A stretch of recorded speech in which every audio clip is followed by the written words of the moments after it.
Halo, selamat siang semuanya dan salam Marsudurinian.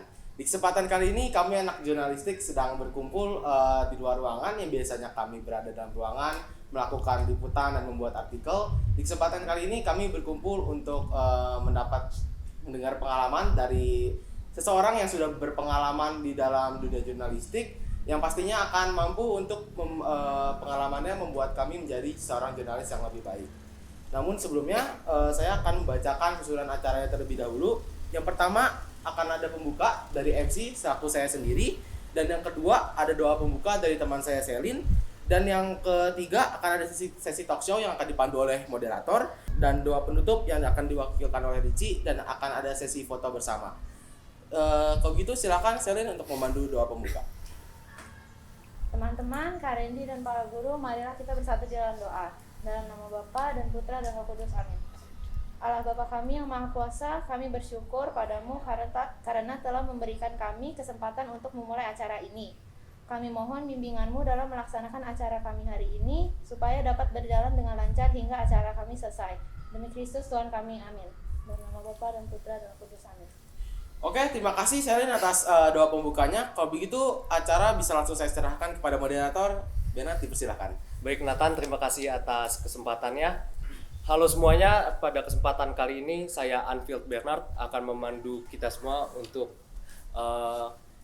tanya jawab dan mencari tahu banyak tentang jurnalistik dengan Kak Randy. Jadi di samping saya ada Kak Julius Randy Dwi Putro Nugroho yang telah memiliki banyak pengalaman di bidang jurnalistik. Nah, kita berharap supaya dari pengalaman-pengalaman tersebut dapat diambil dan menjadi pembelajaran untuk menjadi pribadi yang lebih berkembang ke depannya. Nah, Kak Randy sendiri memulai pengalamannya pada tahun 2014 dengan bekerja untuk PT Tempo Inti Media. Pada saat itu, Kak Randy menciptakan konten untuk kebutuhan website Tempo serta majalahnya. Hingga tahun 2017, dilanjutkan dengan bekerja untuk PT Kompas Gramedia, sekali lagi sebagai konten kreator dengan menciptakan konten untuk kebutuhan media digital. Nah, akhirnya dari tahun 2017 hingga sekarang, Kak Randy bekerja sebagai penulis dan redaktur untuk majalah Cat Kids di PT Hidup Katolik. Nah, sekarang mungkin kita akan langsung buka dengan sesi Q&A ya Kak. Oke, Nah, boleh. jadi kan Kak Randy sudah banyak pengalaman ya, sudah di mana-mana bekerja dan menjadi konten kreator ya. Dari situ pengalaman berharga apa sih Kak yang didapat dari semua pengalaman yang sudah dilalui?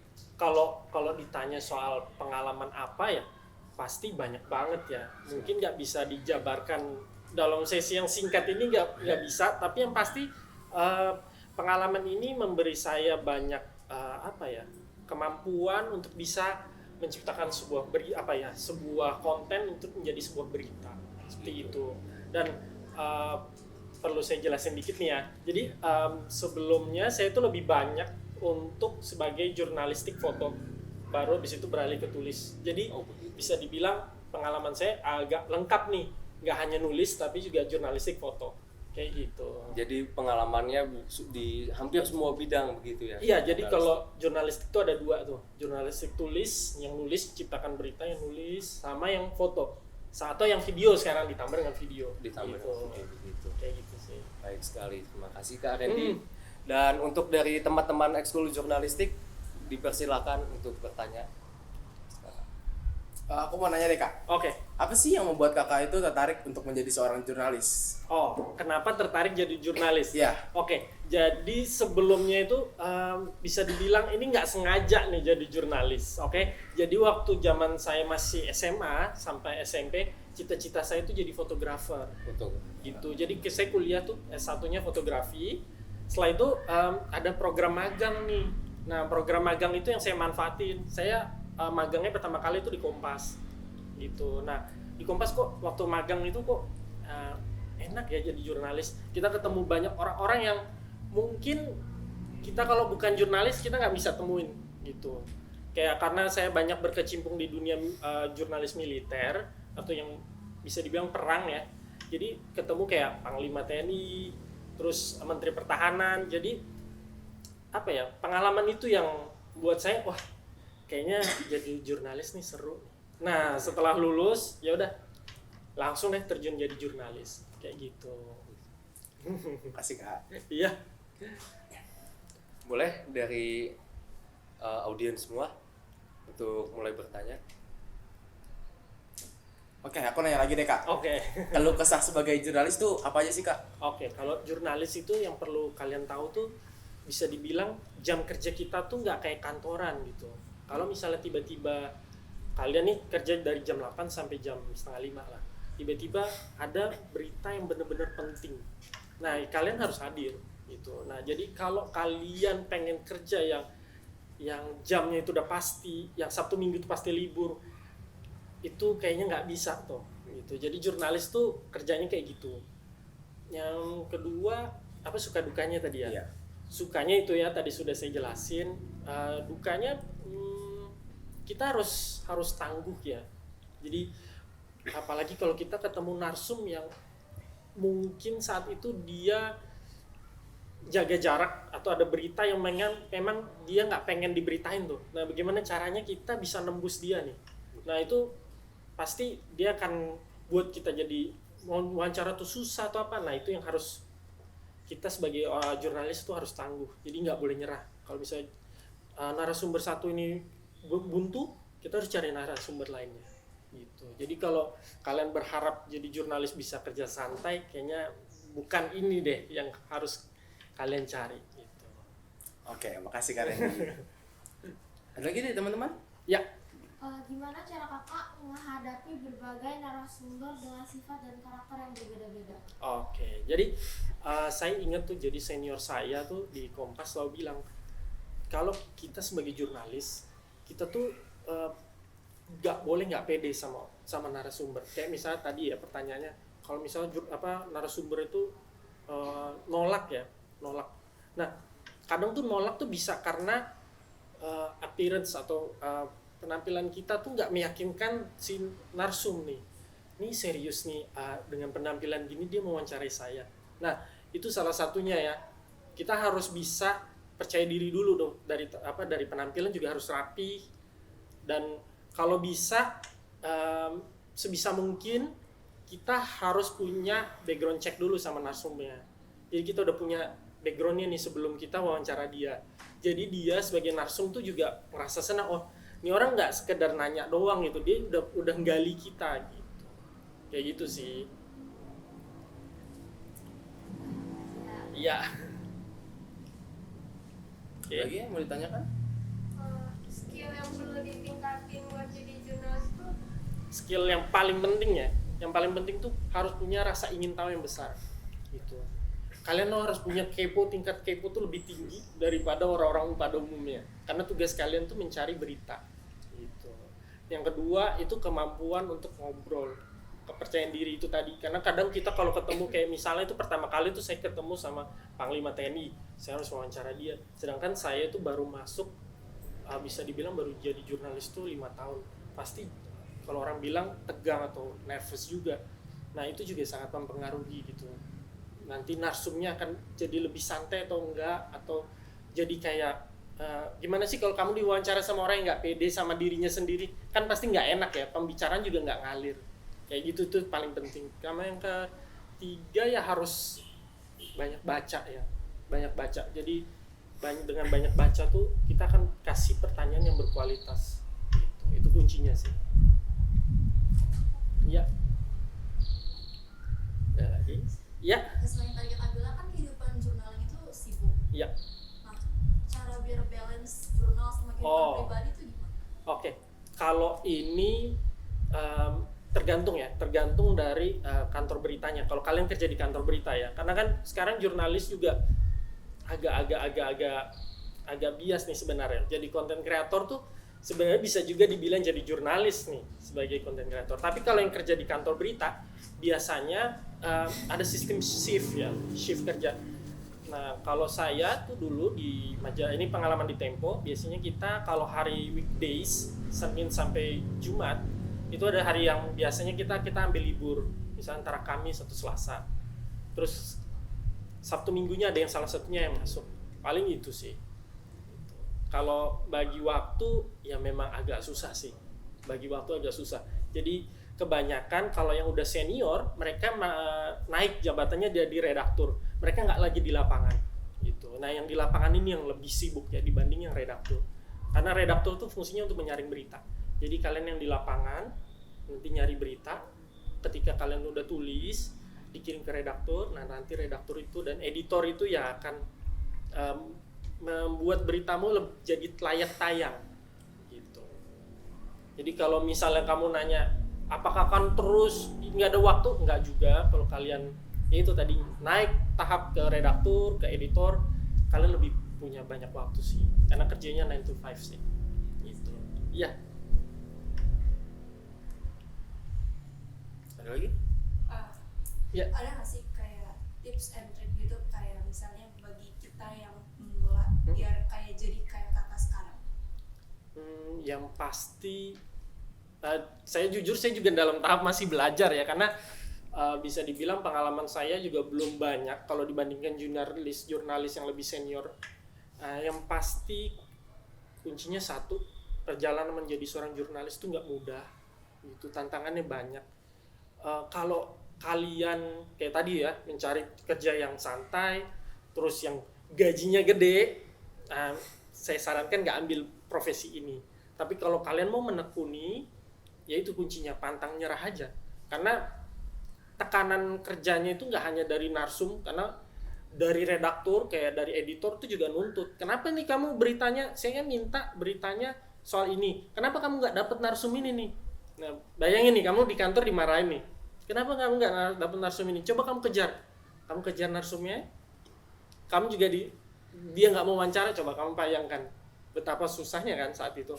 Nah itu kuncinya adalah konsisten, tekun. Nah dengan itu tuh pasti bisa. Karena jujur saya tuh basicnya bukan jurnalis gitu. Dan saya bisa melewatinya gitu. Kuncinya konsisten aja. Iya.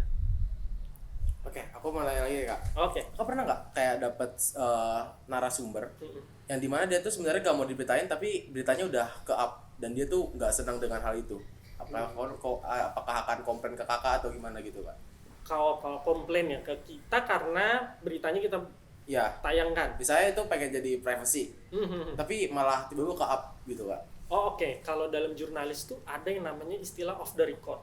Jadi ketika narsum bilang, Mas ini off the record ya, Kak ini off the record. Nah artinya sebagai jurnalis kita udah punya nih, udah punya kode atau kode etik yang kalau narsum bilang udah bilang off the record ya kita nggak bisa beritain. Nah kalau misalnya diberitakan sama berita lain, jatuhnya sih kita nggak bisa disalahkan ya. Misalnya saya di Kompas, terus ada yang beritain kantor beritanya Metro, yang udah beritain dulu, udah bocorin, kayaknya kurang tepat kalau narsumnya komplainnya ke kita gitu. Tapi dengan hal seperti itu apakah bisa dituntut gak Kak medianya itu? Sangat bisa kalau off the record ya, kalau si narsumnya udah bilang off the record itu bisa dituntut, banyak banget kasusnya kayak gitu. Kayak kita contoh kemarin Rosiana yang dari Kompas itu mewawancara Barada Eliezer, ya kan, akhirnya berbuntut bahwa LPSK memutuskan untuk tidak lagi melindungi Eliezer karena dianggap menyalahi aturan. Nah itu salah satu dinamika di dunia jurnalistik. Jadi kalau jadi jurnalis terus kalian dituntut, terus kalian resign, nah itu kembali lagi. Jadi jurnalistik itu kayaknya bukan bidang yang harus kalian cari. Kalian harus cari profesi lain karena tuntut, pencemaran nama baik apa segala macam udah biasa. Dulu kantor saya di Tempo malah udah diserang orang tuh karena memberitakan salah satu bisa dibilang gangster di Jakarta lah. Dia nggak terima, kantornya diserbu kayak gitu. Dan banyak juga wartawan yang ketika memberitakan suatu kebenaran kehilangan nyawa juga ada gitu. Dan itu nggak asing lah kayak gitu. Jadi makanya tantangan jadi jurnalis tuh nggak mudah. Oke, makasih Kak. Enggak. Kan saya mendengar ya, kalau sebagai jurnalis kan ada kayak hak kebebasan pers. Ya. Nah terus itu mereka mereka yang nuntut itu gimana Kak? Oh oke, biasanya kalau misalnya dituntut kita jadi gini, pers tuh punya yang namanya dewan pers. Jadi ketika ada konflik hukum, sebisa mungkin orang yang berkonflik itu melewati dewan pers terlebih dahulu gitu. Nah dewan pers ini akan menyelesaikan antara yang pihak berkonflik dengan wartawan itu. Jadi di jembatannya. Jadi nggak bisa tuh kamu sebagai jurnalis, saya sebagai orang yang diberitakan saya tuntut, kamu langsung masuk penjara, nggak bisa karena lewat dewan pers terlebih dahulu gitu. Tapi ini kan sistem proyeksi jurnalis di Indonesia. Jadi setiap pers di setiap negara tuh punya karakter yang berbeda. Gitu. Jadi nggak mungkin sistem pers di Indonesia tuh sama dengan yang ada di Amerika atau di Singapura atau di Australia, beda-beda. Tapi kalau di Indonesia biasanya caranya seperti itu, lewat dewan pers. Lewat dewan pers nanti diselesaikan. Kalau misalnya ada titik tengah, ya udah masalahnya bisa selesai seperti itu. Jadi profesi wartawan tuh sebenarnya dilindungin sama hukum. Kasih Kak. Iya. Ini bisa cerita dong tentang Oh, iya. karya-karyanya. Oke, ini saya bawa beberapa nih ya. Ini yang pekerjaan lama. Jadi ini salah satu buku yang dibuat untuk Komando Pasukan Katak. Jadi ini pasukan khususnya Angkatan Laut. Jadi mereka tuh merayakan ulang tahun 50. Nah ini salah satu karyanya. Jadi buku ini menceritakan sejarah mereka. Nah waktu proses wawancara juga itu seru banget. Kita ke tempat-tempat, mengunjungi ke tempat-tempat site yang bisa dibilang orang sipil tuh nggak boleh lihat. Jadi beberapa data-data di sini tuh sebenarnya confidential atau rahasia gitu. Jadi makanya saya tuh beruntung banget bisa denger atau bisa kunjungin ke tempat-tempat yang mungkin dari beberapa dari kalian sampai walaupun kalian punya cukup uang kayaknya nggak boleh tuh ngunjungin tempat ini gitu. Nah ini salah satu karyanya. Ini bukunya, jadi ini prosesnya kalau buku kayak gini bisa dikerjakan sendiri sama satu wartawan ataupun tim. Nah ini kebetulan kita kerjanya tim. Nah ini yang paling seru tuh kita naik pesawatnya Angkatan Laut Amerika. Itu kebetulan waktu itu sebentar ya saya cari ya. Jadi kita nerjunin nerjunin kapal dari atas pesawat. Saya lupa malah di mana. Oh ini juga nih kapal selam. Nah ini yang kapal selam yang waktu itu sempat tenggelam. Jadi kita kebetulan punya kesempatan untuk ngambil gambarnya. Jadi kapal selam ini sempat udah tenggelam ya, udah nggak ada lagi. Seluruh krunya meninggal. Oh ini dia. Ini kapalnya dibawa di dalam pesawat terus diterjunin dari udara. Nah ini dia. Gitu. Jadi nanti setelah ngambil gambar ini tentaranya terjun juga ikut dengan kapalnya.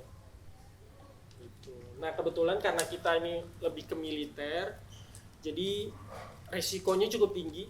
Jadi dua orang tim kami itu meninggal dunia karena ketika liputan pesawatnya jatuh.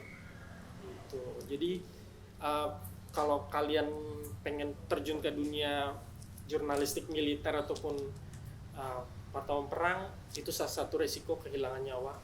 Gitu. Jadi beberapa senior saya juga pernah dikirim ke Ambon, terus ke Poso meliput teroris.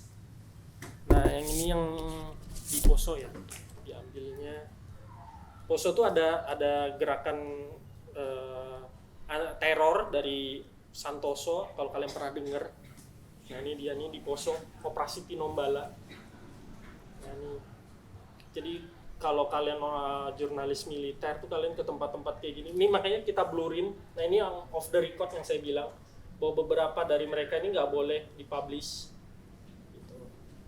Jadi kita harus tetap fokus sama pesan mereka bahwa ini off the record. Jadi kalau misalnya kita tampilkan kita salah. Nah makanya kalau misalnya ada permasalahan diselesaikannya lewat dewan pers kayak gitu. Jadi ya kalau jadi jurnalis tuh melelahkan iya, tapi yang pasti ketika kalian jadi jurnalis kalian akan membawa banyak pengalaman, banyak cerita dalam hidup kalian yang mungkin bagi sebagian orang saya cuman pernah baca beritanya tapi kalian mengalaminya gitu. Itu nilai yang benar-benar saya bilang nggak nggak bisa dibayar dengan uang lah, kayak gitu. Kira-kira kayak gitu sih Pak. Jadi pengalaman yang udah pernah saya jalani, karena saya lebih lama di dunia militer ya, cerita tentang dunia militer ataupun di jurnalis perang kayak gitu. Oke. Kak, aku pengen nanya nih, ini kan bukunya tebel banget nih ya. Ini proses pembuatannya berapa lama Kak? Kebetulan itu karena keroyokan ya, maksudnya kerjanya tim dan dibantu sama TNI-nya langsung, itu sekitar 6 bulan. 6 bulan ya prosesnya. Tapi kalau yang ini, karena ini autobiografi, jadi enaknya di jurnalis itu kita juga bisa menerbitkan buku, jadi kita nggak hanya berita. Jadi kalau misalnya kita diminta sama orang untuk bikin autobiografi, misalnya kamu nih misalnya pengen dong kehidupan saya dibikin buku, kisah hidup saya dari lahir sampai saya di tahap ini dibikin buku. Nah itu salah satunya tugas jurnalis. Kalian bisa jadi penulis, bisa jadi content creator, dan banyak juga jurnalis sekarang yang lahirnya lari ke YouTube gitu, jadi content creator gitu. Apalagi sekarang dikit-dikit semuanya content creator kan. Jadi basic dari jurnalis itu kan sebenarnya menulis ya, atau menciptakan sebuah konten. Nah saya dulu sih mikir kayak setelah dunia digital ini siapa lagi sih, sekarang saya tanya deh, kamu terakhir kali beli koran atau majalah kapan? Terakhir beli koran mungkin udah 2014an ya, udah lama ya. Kamu terakhir baca majalah atau koran? Majalah kayak Bobo gitu. Majalah apa aja? Majalah apa ya? Mungkin 2018. Nah ya, udah lama banget kan ya. Iya. Nah artinya saya dulu sempat berpikir bahwa jadi jurnalis tuh selalu harus kerja di koran atau majalah.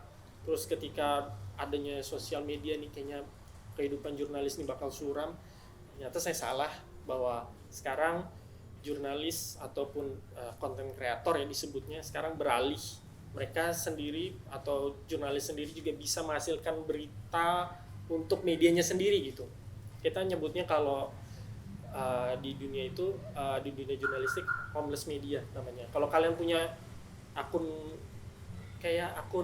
kalian tahu Lambe Tura nggak sih? Iya. Nah, Lambe Tura itu salah satu bentuk dari homeless media. Gitu. Ketika dia nggak punya kantor berita sebesar Metro TV, sebesar Net, dia cukup modal akun media, dia kumpulin berita dari masing-masing orang yang kirim, jadi dia. Nah itulah bisa dibilang kenapa saya salah dulu berpikirnya, saya mikirnya kayak gitu semenjak ada media sosial, adanya netizen nih, kayaknya profesi media jurnalis ini bakal mati. Ternyata salah. Mereka cuman profesi ini beralih medium aja, seperti itu. Jadi kalau kalian orang tua kalian bilang jangan jadi jurnalis, sekarang berapa banyak sih kantor berita? Ternyata enggak, semuanya bisa berubah.